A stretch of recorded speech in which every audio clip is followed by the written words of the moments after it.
கர்த்தராகிய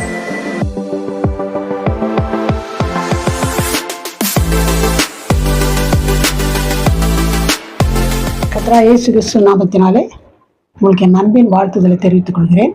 கர்த்தர் நாம ஸ்தோத்திரம்.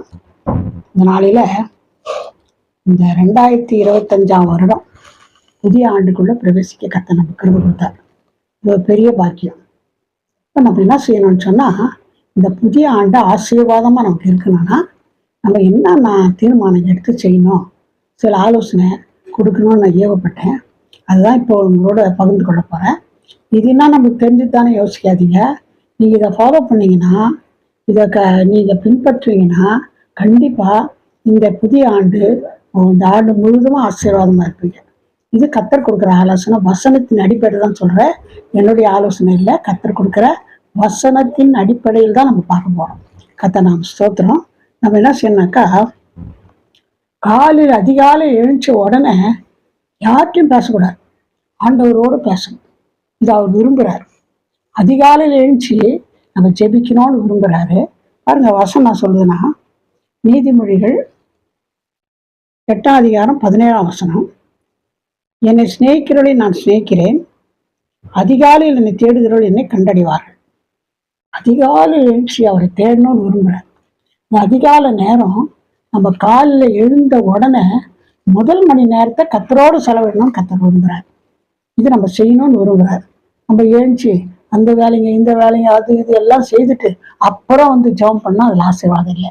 அதிகாலையில் எழுந்துச்சு தேவனோட முதல் வார்த்தை தேவனோடு பேசணும். இது கர்த்தர் ரொம்ப விரும்புகிறார். அது மட்டும் இல்லை, இன்னொரு தீர்மானம் கூட பண்ணணும். எழுந்ததும் பைபிள் படிக்கணும், ஜெபம் பண்ணணும். இது மற்றவங்கிட்ட பேசுறதுக்கு முன்னால் நம்ம ஆண்டவரோடு பேசணும். அப்படின்னா என்ன அர்த்தம்னா, நம்ம கர்த்தரை அதிகமாக நேசிக்கிறோம்னு அர்த்தம். இது கர்த்தர் நம்மளத்துல எதிர்பார்க்குறாரு. அப்புறம் என்ன செய்யணும்னாக்கா, காலை எழுந்த உடனே நம்ம ஒருத்தர் அதாவது கணவன் மனைவி பிள்ளைங்க ஒருத்தர் என்ன பண்ணலாம், நம்ம ப்ளஸ் பண்ணோம். என்ன சொல்லலாம், காலை எழுந்து தான் குட் மார்னிங் சொல்கிறோம்லாம், ப்ரைஸ் எல்லாம் சொல்லலாம். இதெல்லாம் தான் புதுசு நினைக்காதீங்க. இந்த வார்த்தையெல்லாம் நம்ம பயன்படுத்தும் போது கர்த்தர் அதுக்கு ரொம்ப பிரியமாக இருக்கும். அப்போது ஒருத்தர் எழுந்துச்சு என்ன செய்யணும், எப்போ பர்த்டேக்கு சொல்லுவோம், கிறிஸ்மஸ் சொல்லுவோம். ஆனால் ஒவ்வொரு நாளும் ப்ரைஸ் எல்லாம் ஒருத்தர் பார்த்து சொன்னால் அது ரொம்ப பிரயோஜனமாக இருக்கும். இன்னொரு விஷயம் பாருங்க, இது கர்த்தரோடு நம்ம செலவிடுற நேரம் ரொம்ப முக்கியமான ஒரு நேரம். ஏனோக்கு தேவனோடு சஞ்சரித்து கொண்டிருக்கையில் காணப்படாமற் போனான். அதாவது தேவன் அவனை எடுத்துக்கொண்டார். ஆதியாகமம் 5:24 வாசிக்கிறோம். அப்போ தேவனோடு சஞ்சரித்தான் கர்த்தர். அவன் கணவன் அவன் மனைவி இருந்தாங்க, பிள்ளைங்க இருந்தாங்க, எல்லா வேலையும் செய்து எல்லாமே நம்மளை போல தான் இருந்தார், ஃபேமிலி மேன். ஆனால் அவர் அப்படி இருந்த போதிலும் தேவனோடு சஞ்சரித்தார். அதனால் கர்த்தர் என்ன பண்ணார், அவரை எடுத்துக்கொண்டார், பரலோகத்துக்கு எடுத்துக்கொண்டாரு நம்ம பார்க்குறோம். அப்போது இது தேவனோடு சஞ்சரிக்கிறது, தேவனோடு உறவாடுறது ரொம்ப முக்கியம். இன்னொரு காரியம் என்னன்னா, நம்ம பிள்ளைகளை எப்படி வளர்க்கணும், பிள்ளைங்களோடு நம்ம எப்படி செய்கிறோம். சிலர் என்ன பண்ணுவோம், பிள்ளைங்களை சனியை பேய் பிசாசுன்னு கூட கூப்பிடுவாங்க. ஒரு தடவை ரொம்ப கலட்டா பண்ணிடுச்சோம் ஒரு பிள்ளை. ரொம்ப ஏன் அப்படி பண்ணுறேன்னா, பிசாசே சொல்கிறேன் பாரு, நீ வா பிசாசன்னு கூப்பிட்டா, நான் சும்மா போடுறேன்னு கூப்பிட்டாக்கா நான் வந்தேன், அதனால தான் இவ்வளோ குழப்பம். பாருங்கள், பிசாசுன்னு சில வேளையில் பிள்ளைங்க மூலம் கிழிச்சு. அதனால் அந்த மாதிரி வார்த்தைங்க நம்ம பயன்படுத்தாதபடி பிள்ளைகளுக்கு என்ன செய்யணும்னா, உபாகமும் 6:7 நீ அவைகள் உன் பிள்ளைகளுக்கு கருத்தாய் போதித்து, என்ன வசனத்தை கருத்தாய் போதித்து, நீ உன் வீட்டில் உட்கார்ந்திருக்கிற போதும், வழியில் நடக்கிற போதும், படுத்து கொள்ளுகிற போதும், எழுந்திருக்கிற போதும் அவைகளை குறித்து பேசி. பிள்ளைங்கிட்ட பேசணும். எழுந்தாலும் உட்கார்ந்தாலும் படுத்தாலும் கர்த்தரோடு பேசும்போது அந்த மாதிரி யார் யார் பிள்ளைங்களை வளர்க்குறாங்களோ அந்த பிள்ளைங்க வருங்காலத்தில் ரொம்ப ஆசீர்வாதமாக இருக்கிறாங்க. அவங்க சொல்கிற சாட்சிகளை கேட்கும்போது, எங்கள் அம்மா இப்படி வளர்த்தாங்க, எங்கள் அப்பா இப்படி வளர்த்தாங்க, இந்த மாதிரி சொல்லும்போது இது ரொம்ப ஆசீர்வாதமாக இருக்கும். இது மட்டும் இல்லை, பிள்ளைங்களுக்கு முன்பாக நம்ம நல்ல விதமாக பேசுறது மட்டும் இல்லை, முழங்கால் படித்து ஜெபம் பண்ணி பாருங்க. நீங்கள் சில பசங்க வாலிப வயசு வர்றதுக்குள்ளே ரொம்ப பிரச்சனை கொடுக்குறாங்க. நீங்கள் புத்தி சொல்லும்போது சொல்கிறீங்க, அதே நேரத்தில் பிள்ளைங்க முன்னால் நீங்கள் முழங்கால் பண்ணிட்டு நல்லா மணிக்கணக்கில் ஸ்தோத்திரம் பண்ணி ஜெபம் பண்ணி பாருங்க. கர்த்தர் அவங்க உங்களை முன்னாலே ஆசீர்வாதமான பிள்ளைகளா உலக பிரகாரமான மட்டும் இல்லை, ஆவிக்குரிய பிரகாரத்தில் பிள்ளைங்க வளர்றதுக்கு சான்ஸ் இருக்குது. ஒருத்தர் சாட்சி கேட்டேன் நான் இந்த மாதிரி ஒரு ஊழியக்காரனை மாறுறதுக்கு காரணமே, எனக்கு எப்போ நினச்சாலும் எங்கள் அப்பா முழங்கால் படிக்கிறத பார்த்துருக்குறேன், அவர் ஜெபம் பண்ணுறதை பார்த்துருக்குறேன். அதுதான் எனக்கு எதுவும் புத்தி சொல்லி நான் மாறல, அவர் பண்ண ஜபம் தான் என்னை மாற்றுச்சுன்னு சொல்லி சாட்சி சொன்னதை நான் கேட்டேன். இப்போ பிள்ளைகளுக்கு கருத்தாகவும் போதிக்கணும், பிள்ளைகளுக்கு முன்பாக நம்ம சாட்சியாகவும் இருக்கணும். இந்த புதிய வருடத்தில் இந்த மாதிரி ஒரு தீர்மானம் பண்ணுங்க. அது மட்டும் இல்லை, எபேசியர் 4:26 நீங்கள் கோபம் கொண்டாலும் பாவம் செய்யாதிருங்கள், சூரியன் அஸ்தமிக்கிறதுக்கு முன்னாக உங்கள் எரிச்சல் தனியை கடவுது. ஏதோ பேச்சு வாக்கில் ஏதோ ஒரு பிள்ளைங்களையோ மனைவியோ கணவன் ஏதோ ஒரு தப்பி தவறி பேசுகிறோன்னு வச்சுங்களேன், பேசினா உடனே அப்படியே கோபமாகவே இருக்கக்கூடாது. சூரியன் அதாவது அஸ்தமிக்கிறதுக்கு முன்னால் அந்த கோபம் தணிஞ்சிடணும். ஒருத்தரோடு ஒருத்தர் என்ன பண்ணணும், போய் பேசி சந்தோஷமாக சமாதானமாக இருக்கணும். இது கர்த்தர் நம்ம தீர்மானிக்கணும். அப்படியே புடம்புடம்புலாம் பேச மாட்டாங்க. ஒருத்தர் கணவன் மனைவி பேசவே மாட்டாங்க. ஒருத்தர் ஒரே வீட்டில் போக பேச மாட்டாங்க. பிள்ளைங்களை இது எடுத்துன்னு வாடா, அது வாங்கினாடா, உங்கள் டேடிக்கிட்ட வாங்கினாடா, மம்மிக்கிட்ட வாங்க, அந்த மாதிரிலாம் இருக்கக்கூடாது. நம்ம குடும்பமாக இந்த இத்தனை வருஷம் எப்படி இருந்தீங்களோ தெரில, இந்த புதிய ஆண்டில் இந்த மாதிரி ஒரு தீர்மானம் எடுங்க. நம்ம கோபப்பட்டாலும் அந்த கோபம் தணிஞ்சு போயிடணும். அது மட்டும் இல்லை, எபேசியர் 4:31 பார்க்கும்போது, சகலவித கசப்பும் கோபமும் மூர்க்கமும் கூக்குரலும் தூஷணமும் மற்ற எந்த துர்க்கணமும் உங்களை விட்டு நீங்க கிடாது. இப்போ சகலவிதமான கசப்பு, ஏன்னா ஒரு வார்த்தை சொன்னால் அதே மனசுலேயே வச்சு அந்த கசப்பு இருக்கவே கூடாது. கோபம், மூர்க்கம், கூக்குரல், தூஷணம் பேசுறது, இந்த மாதிரி இருக்கவே கூடாது. இதெல்லாம் யாருடைய குணம்? பிசாசுடைய குணம். நம்ம பிசாசுக்கு இடம் கொடுக்கும்போது நம்ம குடும்பத்தில் இருக்கிற சமாதானத்தை திருடிடலாம். அவன் என்ன பண்ணான்? சாத்தான் திருடவும் கொல்லவும் அழிக்கவே வரானான். இப்போ குடும்பங்களை இதுதான் கெடுக்க வரான், சமாதானத்தை. அதுக்கு நம்ம இடம் கொடுக்கவே கூடாது. அது மட்டும் இல்லை, இன்னொரு வசனம் பாருங்க. அதுல எபேசியர் 4:32 ஒருவருக்கொருவர் தயவாயும் மன உருக்கமாய் இருந்து கிறிஸ்துவுக்குள் தேவன் உங்களுக்கு மன்னித்தது போல நீங்களும் ஒருவருக்கொருவர் மன்னியுங்கள். ஏதோ ஒரு வார்த்தை சொன்னாலும் என்ன பண்ண, மன்னிக்கிற புத்தி நமக்கு வேணும். இப்படி சொன்னாங்களே, அப்படி பேசினாங்களே, இதே திருப்பி திருப்பி சொல்லாதீங்க. என்ன சொன்னாலும் என்னன்னா, இயேசுவை போல் நம்ம வாழணும். இயேசு அவ்வளோ நன்மை செய்து அவ்வளோ ஜனங்களுக்காக செய்தா, அவரை போய் கல்வாரி சிலுவை கொண்டு போய் கையிலையும் கால்லையும் ஆணி அடிச்சு ஜாட்டில் அடிச்சு அப்படி அடிச்சா அவெல்லாம் சொன்னார், பிதாவே இவளுக்கு மன்னியும், இவ்வளோ செய்வது இன்னதென்று அறியாதிருக்காருன்னு சொன்னார். நம்ம கூட இயேசு பிள்ளைகளாக இருக்கும்போது நம்ம ஒருவருக்கு ஒரு மன்னிக்கணும்னு கர்த்தரே விரும்புகிறார். அது மட்டும் இல்லை, நம்ம என்ன பண்ணணும்னு சொன்னாக்கா, நம்ம நாட்களை நேரங்களை கர்த்தருடைய வேதத்தை வாசித்து தியானிக்கிறது ரொம்ப முக்கியம். பாருங்க, நமக்கு தெரிஞ்ச வசனம், துன்மார்க்குடைய ஆலோசனை நடவாமலும் சங்கீதம் 1:1 பாவிகளுடைய வழியில் நில்லாமலும் பரியாசக்கார உட்கார இடத்தில் உட்காராமலும் சங்கீதம் 1:2 கர்த்தருடைய வேதத்தில் பிரியமாயிருந்து இரவும் பகலும் அவருடைய வேதத்தில் தியானமாயிருக்கிற மனுஷன் பாக்கியவான். அவன் நீர்க்கால்கள் ஓரமாய் நடப்பட்டு தன் காலத்தில் தன் கனியை தந்து இலையுதிராதிருக்கிற மரத்தை போலிருப்பான். அவன் செய்வதெல்லாம் வாய்க்கும். என்ன செய்ய, நம்ம செய்யற காரியங்கள்லாம் வாய்க்கணும்னு சொன்னா இதுதான் நம்ம செய்யணும். வேதத்தை அதிகமாக வாசிக்கணும், தியானிக்கணும். இது கர்த்தர் விரும்புகிறார். அதுக்கு பதிலா செல்போன் எடுத்துன்னு காலையில் எழுந்தாலும் செல்போனு, படுக்கும் போதும் செல்போனு, அதில் இருக்கிற கண்டத்தையும் பார்க்கறது இல்லை. ஒன்றும் இல்லை, இதில் சும்மா அந்த ஜோக்குங்க தான் பார்க்குறேன்றது. இந்த ஜோக்கு போய் கண்டதையும் பார்க்க வச்சு நம்ம மனசை கெடுத்து நம்ம வாழ்க்கையே கெடுத்துரும். அதனால் செல்ஃபோனில் நம்ம என்ன பண்ணணும், முக்கியத்துவம் கொடுக்கக்கூடாது. நம்ம விலையேறப்பட்ட நேரத்தை நம்ம என்ன செய்யக்கூடாது, இந்த மாதிரி செல்ஃபோனில் செலவிட. செல்ஃபோன் ரொம்ப முக்கியம் நமக்கு, ஆனால் இந்த மாதிரி காரியங்களை என்ன பண்ணக்கூடாது, செய்யக்கூடாது. அந்த நேரத்தை, விலையேறப்பட்ட நேரத்தை வேதத்தை வாசிக்கணும். வெளிப்படுத்தின விசேஷம் 1:3 இந்த தீர்க்க தரிசன வசனங்களை வாசிக்கிறவரும் கேட்கிறவர்களும் இதில் எழுதியிருக்கிறவர்களை கை கொள்ளுகிறவர்களும் பாக்கியவான்கள். காலம் சமீபமாக இருக்கிறது. பாருங்க, காலம் சமீபமாக இருக்கிறது. எதை படிக்கணுமோ பைபிள் எல்லாம் படிக்கணும். குறைஞ்சது வருஷத்துக்கு ஒரு முறைலாம் படிக்கணும். இப்போதான் தொடங்கிருக்கலாம் வருஷம். இன்னைக்கு தீர்மானம் எடுக்கும். இன்னிலேருந்தே படிக்க தொடங்க. டிசம்பர் 31 ஒரு முறை படிச்சிடலாம் தாராளமாக. இன்னும் கூட படிக்கலாம், ஆனால் இது படிக்கணும்னு கர்த்தர் விரும்புகிறார். ஒரு முறை படித்தா கூட பரவாயில்ல, படிச்சிடணும். இதில் படிக்கும் போது வேதெல்லாம் காலையில ஏற்பாடு ஒரு 3 அதிகாரம், சாயங்காலம் 1 அதிகாரம் 2 வரை புதிய ஏற்பாடு படிச்சுட்டே வரணும். இதுல முக்கியமா எது படிக்கணும்னு சொன்னா, இந்த காலத்துல பயங்கரமான காலம், கொடிய காலம், பிசாசு கிரியை செய்கிற காலம். அதனால வெளிப்படுத்தும் விசேஷத்தை நம்ம அதிகமா படிக்கணும்னு கர்த்தர் விரும்புறார். இந்த வெளிப்படுத்தும் விசேஷத்தை நம்ம படிக்கும்போது என்ன நடக்குதுன்னு சொன்னா, நம்ம இந்த காலத்தை குறித்து அறிஞ்சுக்கிறோம். முக்கியமா பாருங்க, தீர்க்க தரிசன வசனங்களை படிக்கணும். இதை படிக்கிறவங்க, கேட்கிறவங்க, அதன்படி நடக்கிறவங்க பாக்கியவான்கிறது. சிலர் இது வெளிப்படுத்தும் விசேஷமா படிக்க மாட்டாங்க. அது என்ன புரியவே இல்லை, அப்படி இல்லை. அது படிச்சு தான் பாருங்க, ரொம்ப அருமையான சத்தியம் அதில் இருக்குது. அது மட்டும் இல்லை, இந்த வெளிப்படுத்தும் விசேஷத்தை படிக்கும்போது இப்போ தற்சமயம் உலகத்தில் என்னென்ன நடக்குதோ அதெல்லாம் அதில் எழுதிருக்கு. திடீர்னு வருது, புயல் வந்துடுது, திடீர்னு வருது, அப்படியே நிலச்சரிவு வந்துடுது. இந்த வயநாட்டில் பார்த்தோம் பாரு வந்துடுது, அப்படியே அடிச்சுன்னு போகுது, கால் அடிச்சுன்னு போகுது, பயங்கரமாக வியாதி வருது, என்னென்னோ இப்போ நடக்கிற காரியங்கள் எல்லாம் வேதத்தில் முக்கியமாக அந்த பழைய ஏற்பாட்டை நம்ம பார்க்குறோம். அதுவும் வெளிப்படுத்தும் விசேஷத்தில் புதிய ஏற்பாட்டில் பார்க்கணும். அதனால் இதெல்லாம் நம்ம என்ன பாதுகாக்கணும்னா வேதத்தை அதிகமாக வாசிக்கணும், தியானிக்கணும். அது மட்டும் இன்னொரு காரியம், நம்ம ஜெபிக்கும் போது லூக்கா 21 36 நம்ம படிக்கும்போது, ஆகையால் இனி சம்பவிக்க போகிற இவைகளை எல்லாம் இவைகளுக்கெல்லாம் நீங்கள் தப்பி மனுஷகுமாரனுக்கு முன்பாக நிற்க பாத்திரவான்களாக எண்ணப்படுவதற்கு எப்போதும் ஜெபம் பண்ணி விழித்திருங்கள். எப்போதும் ஜெபம் பண்ணி விழித்திருங்க. இப்போ பைபிள் படிச்சா சில என்ன பண்ணுவாங்கன்னா, வாக்கு தத்தங்களே எடுத்து படிப்பாங்க. தப்பு இல்லை, படிக்கணும். வாக்கு தத்தம் நமக்கு தான் எழுதிருக்கு, படிக்கணும். இந்த வாக்கு தத்தையே நம்ம படிச்சுருக்குது இல்லை. இந்த மாதிரி காரியங்களை கண்டிப்பாக படிக்கிறது மட்டும் இல்லை, நல்லா செபிக்கணும்.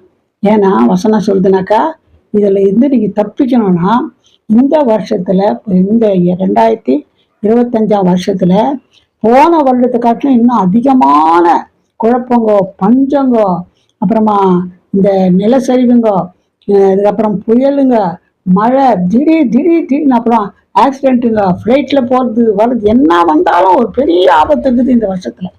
இப்படிதான் கர்த்தர் பிள்ளைங்க தீர்க்கதரிசி எல்லாமே சொல்கிறாங்க. அதனால் இதில் நம்ம தப்பிக்கணும்னு சொன்னால் என்ன பண்ணால், மனுஷுக்கு முன்பாக நிற்க பாத்திரலாம் எண்ணப்படுவதற்கு எப்போதும் ஜெபம் பண்ணி விழித்திருங்கன்னு வசனம் சொல்லுது. கர்த்தர் நாம ஸ்தோத்திரம். அது மட்டும் இல்லை, இன்னொரு காரியம், நம்ம இந்த வருஷத்தில் சபை கூடி வருதலை விட்டு விடக்கூடாது. எபிரேயர் 10:25 சபை கூடி வருதலை சிலர் விட்டு விடுவது போல நாமும் விட்டு விடாமல் ஒருவருக்கு ஒரு புத்தி சொல்ல கடவோம். நாளானது சமீத்து வருதலை எவ்வளவாய் பார்க்கிறீர்களோ அவ்வளவாய் புத்தி சொல்ல வேண்டும். ஆனால் இந்த வாரம் இல்லாட்டி அடுத்த வாரம் போகலாம், அப்படி யோசிக்கக்கூடாது. கண்டிப்பாக இப்போ ஆன்லைன் கூட பார்க்கலாம் இப்போ சர்ச்சை. ஆனால் அந்த திருப்தியே இருக்காது. ஆலயத்தில் போய் கத்தரை பாடி துதிச்சு நின்று கத்தரை ஆராதிக்கும் போது அது அப்படியே நமக்கு ஒரு பெரிய சந்தோஷம், ஆண்டவர்கள் மகிழ்கிறார். அதனால என்ன பண்ணலாம், கண்டிப்பாக ஆராதனைக்கு கண்டிப்பாக போகணும். 52 வாரம்னா 52 வாரம் போகணும். அது மட்டும் இல்லை, இன்னொரு காரியம் என்னன்னா, 2 தீமோத்தேயு 4:2 சமயம் வாய்த்தாலும் வாய்க்காவிட்டாலும் ஜாக்கிரதையாய் திருவசனத்தை பிரசங்கம் பண்ணு, எல்லா நீடிய சாந்தத்தோடும் உபதேசத்தோடும் கண்டனம் பண்ணி கடிந்து கொண்டு புத்தி சொல்லு. என்ன செய்யணும்னாக்கா, கர்த்தர் நமக்கு கர்த்தர் கருத்து அந்த வசனம் படிக்கிறது மட்டும் இல்லை, அறியாத மக்களுக்கு, தெரியாத மக்களுக்கு நம்ம அதை போய் சொல்லணும். இது ரொம்ப முக்கியம். அது மட்டும் இல்லை, இன்னொரு பழமொழி மாதிரி சொல்லுவாங்க, ஏன்னா ஈச் ஒன் கேட்ச் 10 இல்லை ஈச் ஒன் கேட்ச் 1 அப்படின்னா 2 தீமோத்தேயு 4:2 அதை சொன்ன மாதிரி சமயம் வாய்த்தாலும் வாய்க்காட்டும் என்ன பண்ணணும், கண்டிப்பாக மற்றவங்க சத்தியத்தை சொல்லி இந்த சத்தியத்துக்குள்ளே நடத்துனது ரொம்ப முக்கியமானது. நீங்கள் இன்னும் நீங்களே சத்துக்குள்ளே வரலன்னா ஒரு காரியம் செய்யணும். என்னென்னா, நம்ம இருக்கிற கொடிய காலம், பயங்கர காலத்தெல்லாம் பார்க்கும்போது இது கர்த்தருடைய வருகை சமயமாயிடுச்சு. அதனால நம்ம இதுக்கு தப்பி நம்ம பாதுகாக்க பண்ணோம்னா முதல்ல நம்ம மனம் திரும்பணும். இது எப்படி மனம் திருப்புதுன்னா, குறைகள் யாரும் பாவம் பண்ணாது யாருமே இல்லை. அதனால பாவம் செய்தால் பரவாயில்லன்னு சொல்ல முடியாது. பாவங்களை அறிக்கையிட்டு இயேசுன்றதுக்குனால கழுவும்படி கேட்கும்போது கர்த்தர் பாவத்தை மன்னிப்பார். பாவத்தை மன்னிச்சா உள்ளத்துல சந்தோஷத்தை கொடுப்பார். அதுக்கப்புறம் நம்ம இந்த மாதிரி தீர்மானங்கள் எடுத்து செய்யும்போது கண்டிப்பா நமக்கு எந்த குறை இல்லாத இந்த புதிய ஆண்டை கர்த்தர் என்ன பண்ணுவாரு, கண்டிப்பா நமக்கு ஆசீர்வதிப்பார். இன்னொரு காரியம் கூட நம்ம செய்யணும். மல்கியா 3:10 என் ஆலயத்தில் ஆகாரம் உண்டாயிருக்கும்படி தசவம்பாங்களை எல்லாம் பண்டகசாலையிலே கொண்டு வாருங்கள், அப்பொழுது நான் வானத்தின் பலகணிகளை திறந்து இடம் கொள்ளாமல் போக மட்டும் உங்கள் மேல் ஆசீர்வாதத்தை வருஷிக்க மாட்டேனோ என்று அதனால் என்னை சோதித்து பாருங்கள் என்று சேனையில் கர்த்தர் சொல்லுகிறார். என்ன செய்யணும்னா, வர்ற வருமானத்தில் எப்படி வாடகைக்கு முதல்ல கட்டிடுறோமோ அந்த மாதிரி கர்த்தருடைய காரியத்தோடு என்ன பண்ணலாம், 10% குறைஞ்சது, அட்லீஸ்ட் குறைஞ்சது 10% என்ன பண்ணலாம், கர்த்தர் காணிக்கை கொடுத்துட்டு அதுக்கப்புறம் மீதத்தை வச்சு யூஸ் பண்ணி பாருங்க, நீங்கள் கண்டிப்பாக ஆசீர்வதிப்பீங்க.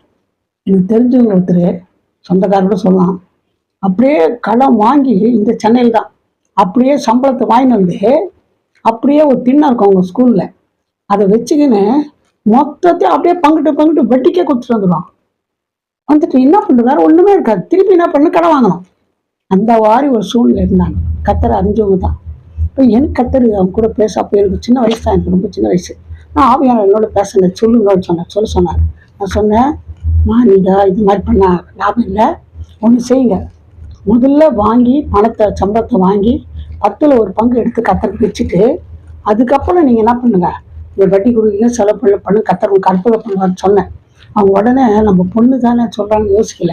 அவங்க அதே மாதிரி என்ன பண்ணாங்கன்னா, அந்த மாதமே சம்பளம் வாங்கினதுல முதல்ல எடுத்து என்ன பண்ணாங்கன்னாக்கா அந்த பாகத்தை எடுத்து வச்சுட்டு அதுக்கப்புறமா செலவு பண்ணாங்க. என்ன நடந்துச்சுன்னா, கத்தர் பலகணிகளை திறந்து உங்களுக்கு கடன்களை அடைப்பார், ஆசீர்வதிப்பார் வசனம் அப்படியே நிறைவேறுச்சு. அவங்க மேனேஜர் அம்மா கூப்பிட்டு, அம்மா உனக்கு எவ்வளோ கடங்கு, அவங்க மேனேஜர் அம்மா கூப்பிட்டு, அம்மா உனக்கு எவ்வளோ கடங்குதுன்னாங்க. இவ்வளோ எல்லாம் எழுதுனாங்க. சரி, மொத்தம் டோட்டல் போட்டாங்க.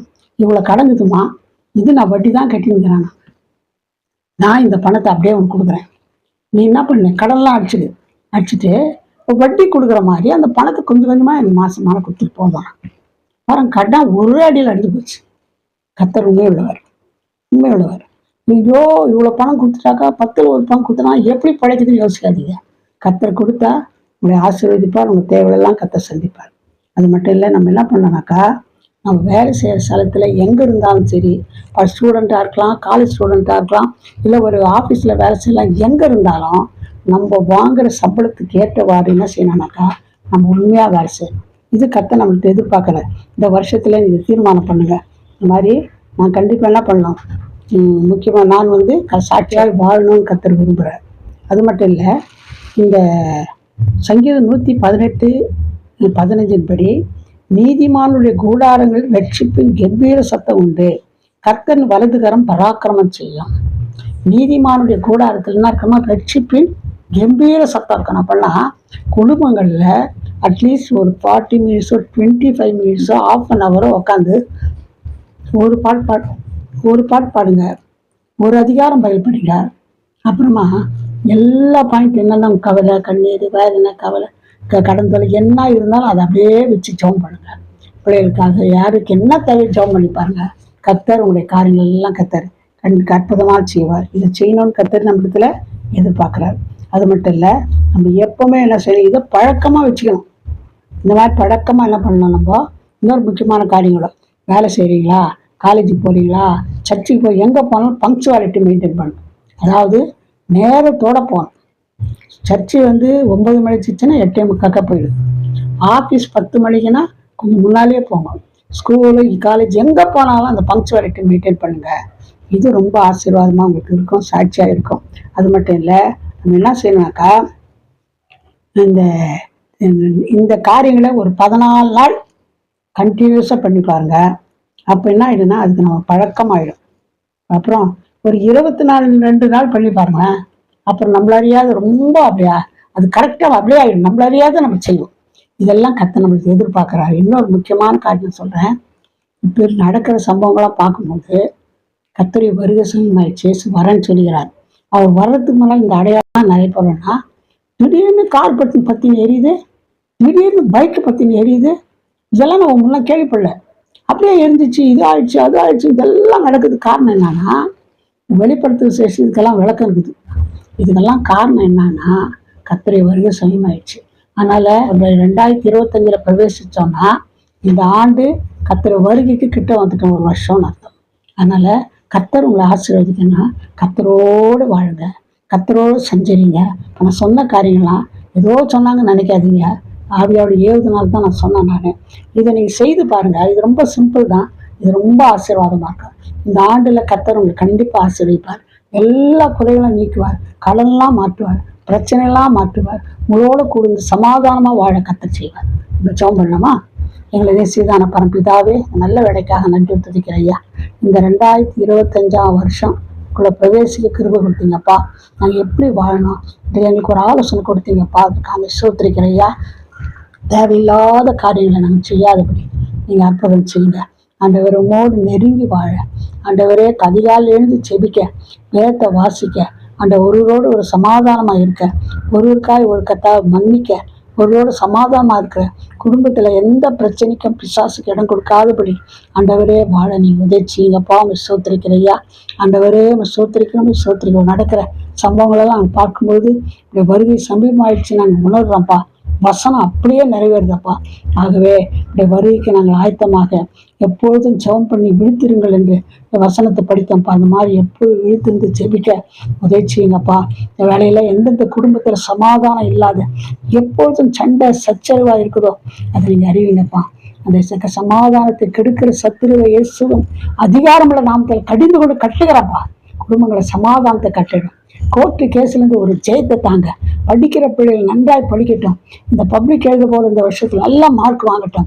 ஆண்டவரே பிள்ளைகளுக்கு தேவை கடன்லாம் மாற்றுங்கப்பா. நம்ம கொடுக்க வேண்டிய காணிக்கை கொடுக்க உண்மையாக இருக்க உதவி செய்யுங்கப்பா.